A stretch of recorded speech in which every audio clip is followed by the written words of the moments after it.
We humans are an interesting species. We're all evolved from primates, and yet we behave in a way very similar to ants. Ants have their own colonies, their queen, and they all serve a certain role in that colony. Similarly, we humans kind of life. We all have our respective leaders, our nations, and we all serve a certain role in that nation.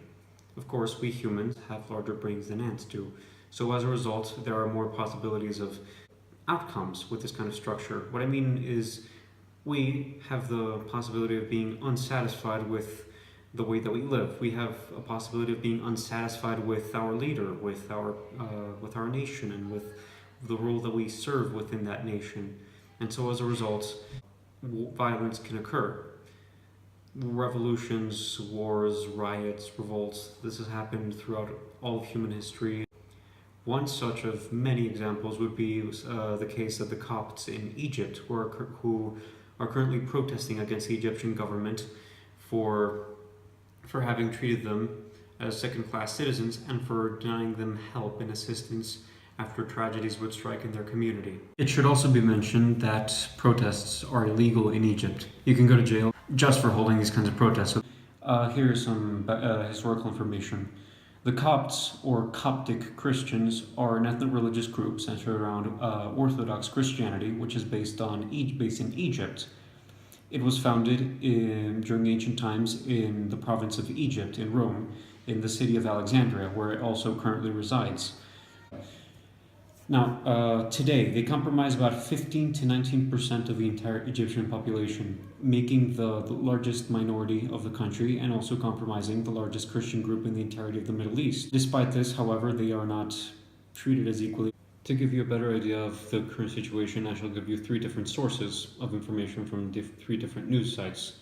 These 3 news sites are all completely different. They don't necessarily share the same views, and not a single one of them is nonpartisan. Now, the first source is titled Egyptian Christians Protest Government's Delay on Church Building from Breitbart News Jerusalem. This protest criticized the fact that there is a law enacted which restricts the amount of construction of certain Christian sites of worship in Egypt. What I found was a surprising level of accuracy. This article details objective facts more than subjective opinions, really. It did not use any kind of vocabulary or anything. It did not try to persuade the readers to do anything. It simply gave the facts. It simply told the viewers of what the situation was, and I see no problem with it. It gave the perspective of a group of people who do not have a voice in many parts of the world. Now, the second news source that shall be analyzed is titled Egypt's Christians in the Crosshairs by Al Jazeera News. I didn't find any contrast in the information. This news source shared the same level of sympathy towards the Copts, similar report on the similar situation and everything. Here, the Egyptian Christians, as well as a few Muslims, protested against the government's lack of response after a terrorist bombing. After the government refused to send any aid to help.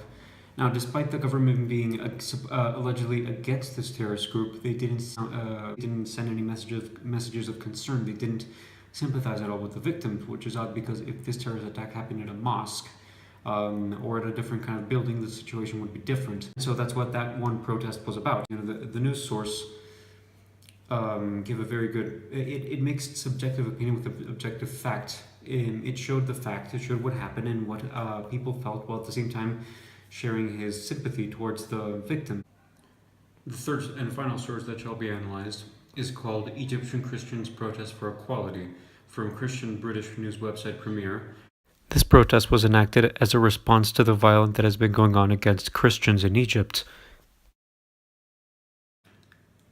Now, what I take from this is once again this source is similar to the first one in that it does not mix in personal opinion, but rather it shows the facts. It shows the fact that there has been instances of violence being committed against them, and of course the government not doing anything to react. In conclusion, I believe we can find the answer to our question, which was, why is there a disconnect between the Egyptian Christians and the government?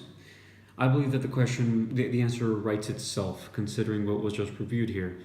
The reason is because the people simply feel like the government does not acknowledge them. They feel invisible to the government. They are treated as second-class citizens, and they are not even offered protection by them. And the tragedies which occur within their community are not mentioned. The law is completely against the. One possible reason behind this would be the fact that Egypt is ruled by Sharia law. Now, I believe that this needs to be known for everyone. Everyone needs to know about this struggle because this one issue, among the several ones that are occurring in the Middle East, is not as well reported. It is not as covered as largely as, say, what is going on in Syria. And so I believe that it is best for everyone to be known that these people do in fact exist and that their struggle is very much real. Also, just this case, just like any other tragedy in human history, needs to be known so that they are not repeated.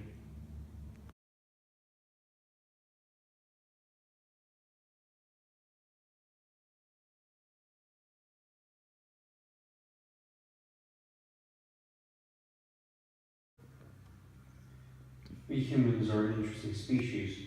Despite us being evolved from ants,